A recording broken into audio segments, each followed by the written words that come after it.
आप सभी का बहुत बहुत स्वागत है ज्योतिष ऊर्जा में। संपूर्ण विश्व 5 तत्वों से बना हुआ है।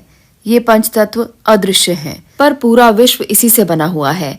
जब हमारी 6वीं इंद्री कार्यरत होती है, हमें इन 5 तत्वों की अनुभूति स्थूलतम से सूक्ष्मतम इस क्रम में होती है। हम इन 5 तत्वों पृथ्वी, जल, अग्नि, वायु, आकाश को क्रमशः गंध, रस, रूप, स्पर्श और ध्वनि के माध्यम से अनुभूत कर सकते हैं।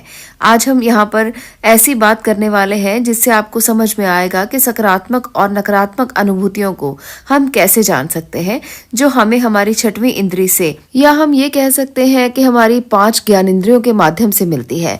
तो चलिए जानते हैं कि कैसे आप किसी ऐसे समय में जब सकारात्मक एनर्जीज हमारे आसपास होती हैं, उनको कैसे महसूस कर सकते हैं। पहले हमें ये पता चलना चाहिए कि कौन सी जो ऊर्जा है, कौन सी जो शक्ति है वो नकारात्मक है, कौन सी शक्ति सकारात्मक है। उसके बाद हम ये जान पाएंगे कि इन शक्तियों से हम कैसे ऊर्जा को ले सकते हैं। सबसे पहले बात करते हैं पृथ्वी तत्व की। पृथ्वी तत्व का अर्थ है सुगंध। जब हमें घर के आसपास, घर में या अपने कार्य क्षेत्र में कोई ऐसी सुगंध आए जो बहुत अच्छी हो, तो ऐसे में आपका पृथ्वी तत्व जो है वो बहुत मजबूत हो रहा है और कहीं ना कहीं कोई ऐसी अनुभूति है जो बहुत अच्छी है। पर वहीं दूसरी तरफ अगर आपको बुरी दुर्गंध आती हो, अगर आपको ऐसा महसूस होता हो कि कहीं से घर के आसपास या घर में मूत्र की दुर्गंध आ रही है, तो वहां पर किसी न किसी बुरी अनुभूति का होना माना जा सकता है। अब हम बात करते हैं जल तत्व की। अगर आपको ऐसा महसूस होता है कि आपको चीजों का स्वाद अनुभव किए बिना ही आ रहा है और वो स्वाद कड़वा है, तो वहां पर आपका जल तत्व प्रभावित हो रहा है। दूसरी तरफ अगर आपको स्वाद हर जगह पर अच्छा लगता है और अगर आपको बिना कुछ खाए वो स्वाद अच्छा लगता है, यानी कि आपने अपने मुंह में कुछ भी नहीं रखा फिर भी आपको मधुर स्वाद आता है, तो आपका जल तत्व बिल्कुल अच्छा है और आपके अच्छी अनुभूति का कारण आपके आसपास कोई ऐसी ऊर्जा है जो आपको इस मधुरता का एहसास दिला रही है। वहीं अगर आपको हर बार कड़वा कड़वा महसूस होता है, तो इसका मतलब है कि आपका जल तत्व प्रभावित है और कोई बुरी अनुभूति आपके आसपास है। 5 तत्वों में अगला तत्व है अग्नि तत्व, जिसे तेज तत्व भी कहा जाता है। देवता के दर्शन होना, उनका स्पंदन महसूस करना, आभा मंडल को महसूस करना, ये दिखाता है कि आपका अग्नि तत्व बहुत विकसित है और आप उन्हें महसूस कर सकते हैं जो ऊर्जाएं अच्छी हैं। पर वहीं अगर आपको कोई भूत प्रेत या डर या अनिश्चित शक्तियों का आभास होता है, तो ऐसे में आपका अग्नि तत्व खराब स्थिति में है और आप उन चीजों का एहसास करते हैं जिनका दुनिया में कोई वर्चस्व नहीं है। इसके बाद अगला तत्व है वायु तत्व। अगर किसी के आसपास ना होते हुए भी सर पर हाथ रखना जैसा अनुभव आपको महसूस होता है, तो कोई ऐसी अनुभूति आपके आसपास है जो बहुत प्यारी है, बहुत अच्छी है। और अगर किसी का एहसास इस प्रकार से हो कि कोई अनिष्ट शक्ति आपको छू रही है, रात के समय आपको बुरे सपने आ रहे हैं, किसी बात का आपको भय रहता है, डर रहता है, तो ऐसे में आपका वायु तत्व बिगड़ा हुआ है और आपके वायु तत्व में बहुत सारी प्रॉब्लम है, जिसकी वजह से आप अच्छे तरीके से सो नहीं पाते हैं, आपको अनिद्रा की प्रॉब्लम रहती है, आपको अनिष्ट शक्तियों का एहसास होता है। कुछ ना कुछ ऐसी अनिष्टकारी शक्तियां आपके आसपास मौजूद हो सकती हैं। अब बात करते हैं अगले तत्व की। अगला तत्व है आकाश तत्व। अगर आपको कभी ऐसा महसूस होता है कि आपको घंटी बजाए बिना घंटी की नाद सुनाई देते हैं, शंख के नाद सुनाई देते हैं और आपको ये अनुभव सुनने में बहुत अच्छा लगता है, तो इसका मतलब है कि कोई खूबसूरत अनुभूति आपके आसपास है। और वहीं दूसरी तरफ अगर आपको किसी तरह से संभाषण, भयप्रद चीजें, विचित्र चीजें सुनाई देती हैं, विचित्र ध्वनियां सुनाई देती हैं, तो इसका मतलब है कि कोई अनिष्टकारी शक्ति आपके आसपास है। तो इन 5 तत्वों के माध्यम से आप जान सकते हैं कि कौन सी अदृश्य शक्तियां आपके आसपास हैं। उसी प्रकार से आप उन शक्तियों को आभास करके उनके साथ सामंजस्य बिठा सकते हैं। सूक्ष्म विश्व सर्वत्र विद्यमान है, पर उसकी अनुभूति हम नहीं ले पाते। भले ही हमें उसकी अनुभूति न हो, उसका हमारे जीवन पर प्रभाव बहुत बड़ा होता है। इस सूक्ष्म विश्व के स्पंदन को पकड़ पाने के लिए हमारी 6ठी इंद्री का जागृत होना बहुत जरूरी है। इसे आध्यात्मिक एंटीना भी कहा जाता है। इसके लिए क्या करना है? जब हम साधना करते हैं, हमारी छठी इंद्रिय जागृत हो जाती है। अध्यात्म के 6 मूलभूत सिद्धांतों के अनुसार नियमित साधना करने से हमारा आध्यात्मिक स्तर बढ़ जाता है और हम अधिक गहराई से सूक्ष्म विश्व को समझकर अनुभव कर सकते हैं। अगर मैं आपको आसान भाषा में इसको समझाने की कोशिश करूं, तो पुराने समय में जब दूरदर्शन कार्यक्रम आया करते थे, तब उन पर एक एंटीना लगा होता था। अगर वो एंटीना ठीक से काम ना करे तो उसमें काली और सफेद धारियां आने लगती थी।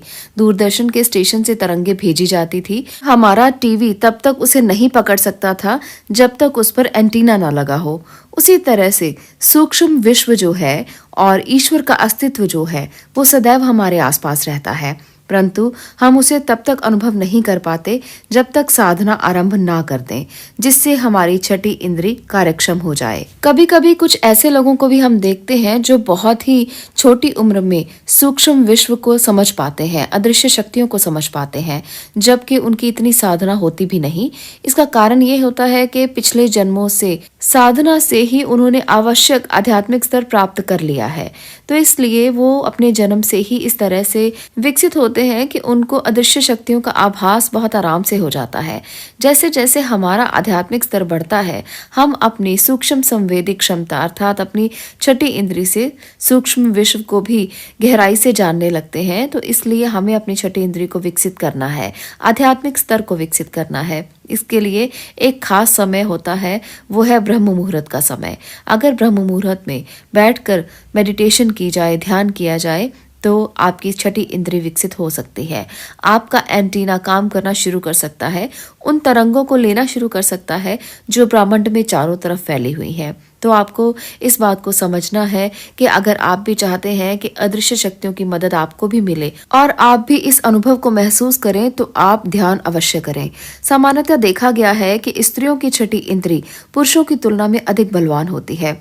सूक्ष्म संवेदी क्षमता प्राकृतिक रूप से स्त्रियों में अधिक देखी गई है और पुरुषों की तुलना में महिलाओं को अधिक पूर्वाभास भी होते हैं। इसका मुख्य कारण ये है कि पुरुषों का बौद्धिकता की ओर झुकाव अधिक होता है और उनकी प्रवृत्ति अधिक बुद्धिवादी होती है।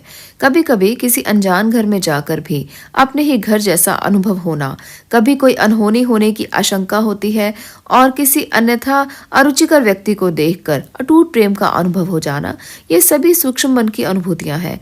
इन भावनाओं को हम समझा नहीं सकते। कभी कभी हम किसी ऐसे व्यक्ति के बारे में सुनते हैं जिन्हें सूक्ष्म आयाम से जानकारी मिलती है और जो सूक्ष्म लोकवासियों से बातें करते हैं।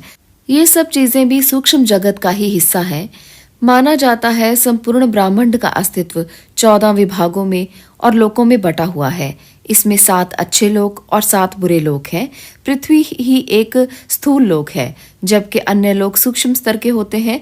अच्छे लोकों में से स्वर्ग एक अच्छा लोक है, जहां हम मृत्युपरांत जा सकते हैं। इस स्थिति को पाने के लिए सूक्ष्म देहों की आवश्यकता होती है। सूक्ष्म देहों के माध्यम से अवचेतन मन में पूर्वाभास पैदा होते हैं।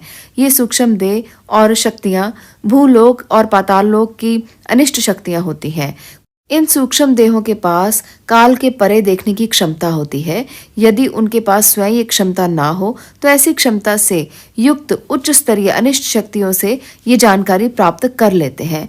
तो इसलिए अपने मन को इतना ज्यादा परिपक्व कर लेना, बुद्धि के क्षेत्र को बढ़ा देना, ये एक ऐसा क्षेत्र है जहां से आप ज्ञान का सागर पैदा कर सकते हैं और इस क्षेत्र से आप किसी भी परलोक की यात्रा कर सकते हैं। तो इस प्रकार से अगर आप भी अनिष्ट शक्तियों की मदद चाहते हैं, तो इस समय ब्रह्म मुहूर्त में ध्यान करके जीवन के उस परम क्षेत्र को पा सकते हैं जिसका दायरा सीमित नहीं है, जहां असीमित क्षमताएं हैं, जहां असीमित बातें हैं, जहां अदृश्य शक्तियां हैं। उनकी ऊर्जा को ग्रहण करने के लिए आपको अपने एंटीना को सक्षम करना होगा और अपनी बुद्धि को विकसित करके परिपक्व करना होगा। तो ये अगर आप कर पाएंगे तो अदृश्य शक्तियों को आप महसूस कर पाएंगे और वो अदृश्य शक्तियां आपके अंदर की होंगी। इसलिए आप उनसे जो कहेंगे, आप उनसे जो करवाएंगे, वो वही करेंगी। वही आपको बताएंगी, वही आपको दिखाएंगी और आप एक पूर्ण विकसित रूप में उभरेंगे। तो इस प्रकार से अगर आप भी अपनी शक्तियों को जागृत कर पाए तो आप अपनी अदृश्य शक्तियों की मदद आराम से ले सकते हैं।